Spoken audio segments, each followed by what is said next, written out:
Good morning and welcome to History of Interiors. Today we will be discussing the French Neoclassical style. Much like what we saw during the Renaissance, this style brings with it a return of classical elements. This style is most associated with the rule of Louis XVI, which was a fairly tumultuous time in French history. This style lasted close to 30 years from 1760 to 1789.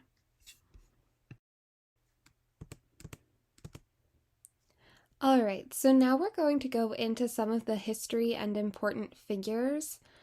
So first we're going to have Louis XVI, who is the last Bourbon king of France, who was executed in 1793 for treason. In 1770, he married Austrian Archduchess Marie Antoinette, and after a slew of governing missteps, Louis XVI brought the French Revolution crashing down upon himself. He was guillotined, followed by Marie Antoinette 9 months later. So both of them obviously had a very tumultuous reign. And we're going to go into the French Revolution just a little bit in one moment. But one thing to know about both of these is that as their country was falling into economic peril, both of them tended to live really extravagant and lavish lifestyles. They were still, had access to enough food to eat and wearing clothing made out of the finest fabrics and surrounded by the most beautiful interiors. And their lifestyle was ultimately which caused their downfall, really. And while that was the only life that they had ever known, and they didn't really know how to step away from that power, that would eventually lead to their deaths. So, getting into this style, remember, like I said, it's critically important to remember that France at this moment in time is on the brink of revolution. So we're not there yet. The revolution doesn't actually start until Louis XVI dies. However, we can see the buildup happening throughout this entire period. Okay, so diving in a little bit to give you some background on the revolution. On May 10th of 1774, Louis was named king upon the death of his grandfather, Louis XV. He was only 20 years old at the time, and he was rather immature and lacked a lot of self-confidence. While Louis XVI wanted to be a good king and help his subjects, he faced enormous debt and rising resentment towards the despotic monarchy. His failure to successfully address the serious fiscal problems would dog him for most of his reign. Louis lacked the sufficient strength of character and decisiveness to combat the influence of court factions or give support to reformers in their efforts to improve France's government. Louis XVI's policy of not raising taxes and taking out international loans, including to fund the American Revolution, increased France's debt, setting in motion the French Revolution. By the mid-1780s, the country was near bankruptcy, which forced the king to support radical fiscal reforms not favorable within the nobles or the people. When the pressure mounted, Louis XVI reverted to his earlier teaching of being austere and uncommunicative, posing no solution to the problem and not responding to others who offered help. By 1789, the situation was deteriorating rapidly.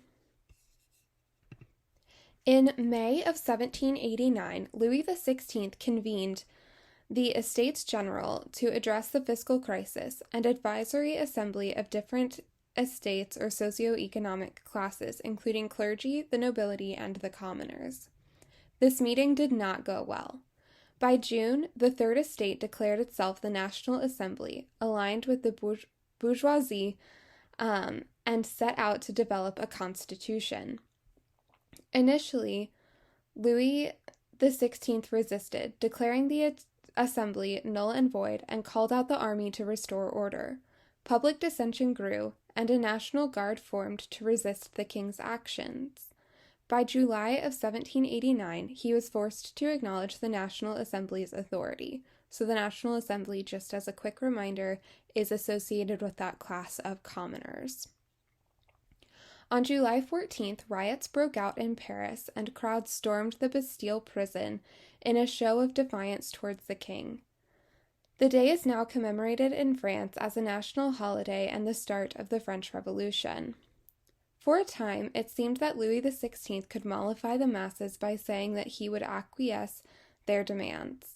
However, he accepted bad advice from the nobility's hardline conservatives and his wife Marie Antoinette. He talked of reform but resisted demands for it. The royal family was forcibly transferred from Versailles to Paris on October 6, 1789. Louis ignored advice from advisors and refused to abdicate his responsibilities as King of France, agreeing to a disastrous attempt to escape to the eastern frontier in June of 1791. He and his family were brought back to Paris, and he lost all credibility as a monarch. Louis XVI and Marie Antoinette were executed for treason. Louis had failed to address France's financial problems, instigating the French Revolution that eventually descended upon him. He made matters worse by often escaping to more pleasurable activities like hunting and locksmithing. Modern historians attribute this behavior to a clinical depression that left him prone to paralyzing indecisiveness. In the 2 final years of Louis's reign, events moved rapidly. In the fall of 1971, Louis XVI tied his hopes on the dubious prospect of war with Austria in hopes that a military defeat would pave the way for the restoration of his authority. War broke out in April of 1792. Suspicions of treason led to the capture of the royal palace and the temporary suspension of the king's powers. On September 21st, of 1792, the Legislative Assembly proclaimed the First French Republic. That November, proof of Louis XVI's secret dealings and counter-revolutionary intrigues were discovered, and he and his family were charged with treason. Louis was soon found guilty by the National Assembly and condemned to death.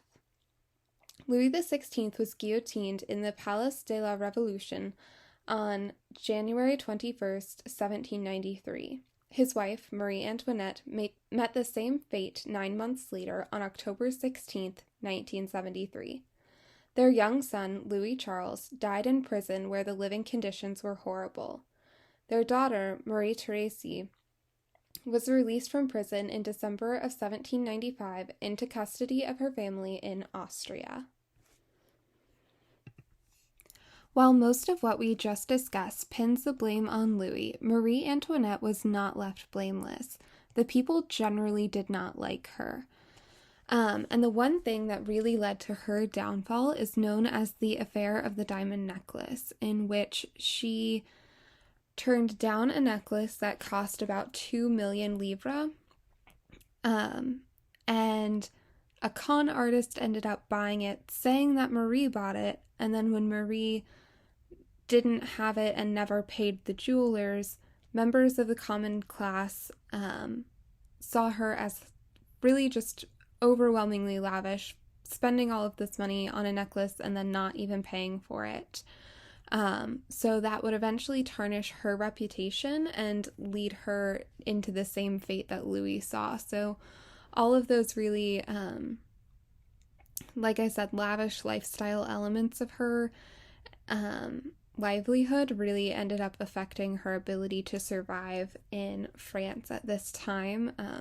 Once again, this was a time in which most common people were struggling to find food and water for their families, so the fact that she would have the ability to tear plants out of her garden and replant them in an entirely different style, or change dresses as often as she liked, and always be in the highest form of fashion. Her hair was always well done. All of those really high-end things that she was involved in, the people were very much against that. And so while most of the actual financial issues were caused by Louis, and that was why he gets most of the blame for the French Revolution, Marie Antoinette was not left blameless in that. So, moving on to the architecture of this time, Pompeii is rediscovered, so we see a lot of Roman influence in this specific style. We'll see the Roman orders and classical columns and pilasters used, entablatures with cornices, and dados all come back into fashion. All right, so here you see an image of the Petit Trianon.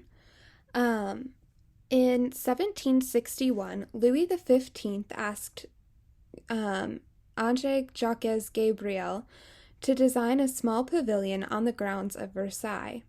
The Petit Trianon was built between 1762 and 1768, a perfect little white stone palace. It embodied a reaction to the Rococo style that preceded it. Its rooms were square or rectangular with no rounded corners. Its ceilings were flat with no coves, and its restrained ornamental detail were the classical ones of acanthus, guilloche, garland, and wreath. Gilding and lacquering were avoided, and most rooms were painted in a soft off-white or pastel. The designer of some of the restrained wall panelings was Antoine Rousseau. The Petit Trianon is designed on 3 floors, but the lowest, with only a few round windows, is virtually invisible from the garden front. The Petit Trianon's largest room, in the center of the main floor, opens to a balustrade terrace and the gardens beyond. Typical of the concern for privacy and quiet as a relief from the bustling activity of Versailles was the design of a dining table, which was never built, that could be raised from the basement so that the royal couple and their guests could dine without the presence of servants. By the time of the little building's completion, Madame Pompadour had died, and the Petit Trianon was first used by the king's new mistress, Madame de Berry, who often gave supper parties for the king and his intimate friends. After Louis XV's own death in 1774, his grandson was crowned Louis XVI, and the new king gave the Petit Trianon to his queen, Marie Antoinette. The French Revolution began in 1789, and King Louis XVI and Marie Antoinette were guillotined in 1783. All right, so now we're going to move on to the interiors of the neoclassical movement. So the colors are actually going to be quite similar to the Rococo pastel and grade tones. However, this is going to be done in a dramatically different way, though the colors, like I mentioned, are remarkably similar. So we have the green, the blue, the gold, the rose, and the beige, but it's mostly going to be pastels and off-whites.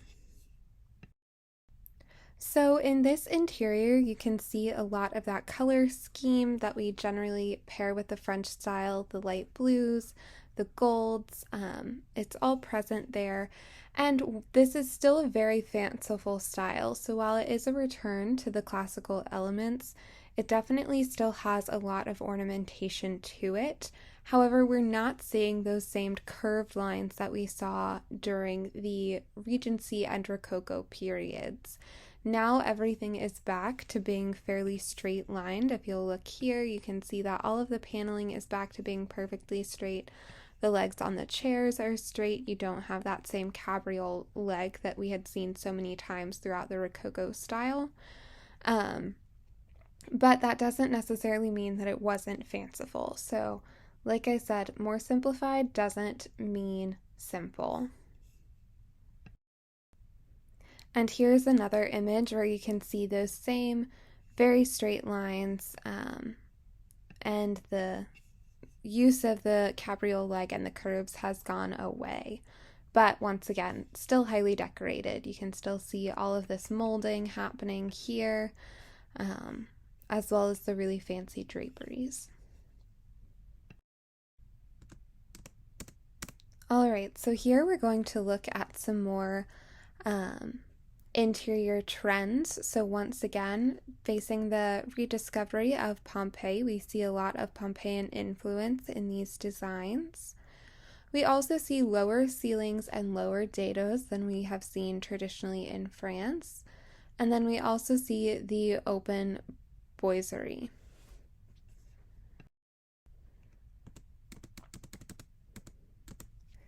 Okay, so now we have some elements that we can talk about in relation to the photo that we're looking at.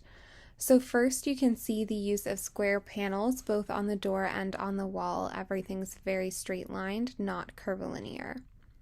We also see the use of pilasters throughout, which are those engaged square columns that run around the room. Then you can see the use of the arabesque and Enthemian styles like we would have seen in Rome, specifically in those wall panels is where you're going to see that most. You can tell that we have soft colors, straight lines, and mechanical curves. So where you have curves, they're very uniform. It's not like the freehand curves that we just discussed in the Rococo and Regency styles. And then you can also see the use of classical figures. And this kind of should bring back to your memory the blue and white vases of the Roman style. Of the Greek style.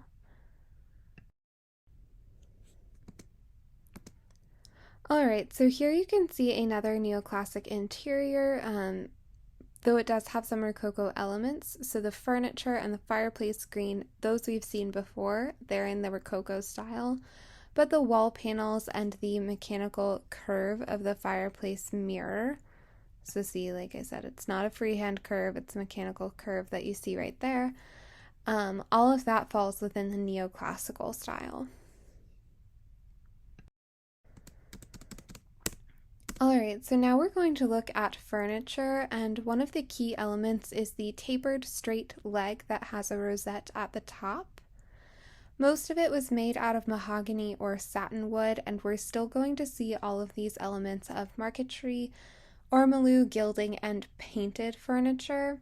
And the furniture that we're mostly going to be looking at and talking about are the bergères, the fauteuil, the chaise lounge, the bureau, the commode, the console, the tea table, and the toilette table. And we'll see examples of each of those. So here you can see those bergère chairs because they have the closed arms. So if you'll remember, that's the difference between the bergère and the fauteuil. These two are set up kind of as a settee with the ottoman in the middle. And you can see the use of that really straight, streamlined leg, which symbolizes that this is a neoclassical chair.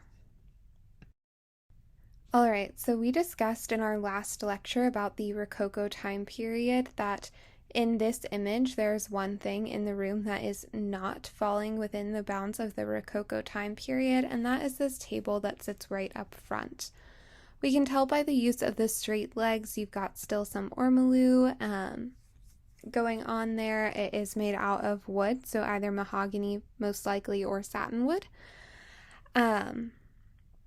But we can tell based on these elements that this specific desk that is in the middle, this little table, is in the neoclassical style. Alright, so on this piece of furniture, you can clearly see the Doric orders here and all of the Roman revival style happening here. So you can see the triglyphs and the metopes as well as the classical figure in the middle. And then, like I said, all of this would be considered the entablature, and you have the Doric columns down here. So this interior scene really encapsulates everything that we have been talking about. So you have that mechanical curve towards the top of the mirror. Everything is very straight-lined and rigid. And then you also have a neoclassical chaise lounge over here. So that's what this thing that looks a little bit like a bed is. But you can see the really muted color palette using all of the pastel tones and off-whites as well. All right, so here you can see once again a chaise lounge. That's what this image here is. And then you also can see that side table. Um, and then you can also see the commode, which is this one here, which is just that chest of drawers. And you can tell, like I said on all of these, that they have referred back to the very straight, rigid lines. So you don't see any of that cabriole leg that we saw with the Rococo and Regency styles. As always, the French made use of really nice fabrics during all of their ornamentation. So they used silks and velvets as well as a brocade. And then you also have tapestries and needlepoint, chintz, which, if you recall, is that polished cotton of sorts. And then you also have the toile de joie. All of these we have discussed before, so just make sure you're going back and refamiliarizing yourself with these. But once again, very nice, very high quality fabrics if you could afford it. The motifs that we saw most often are the garlands, festoons, ribbons and bow knots, cupids, quivers and arrows, acanthus leaves, rinceaux, and arabesque.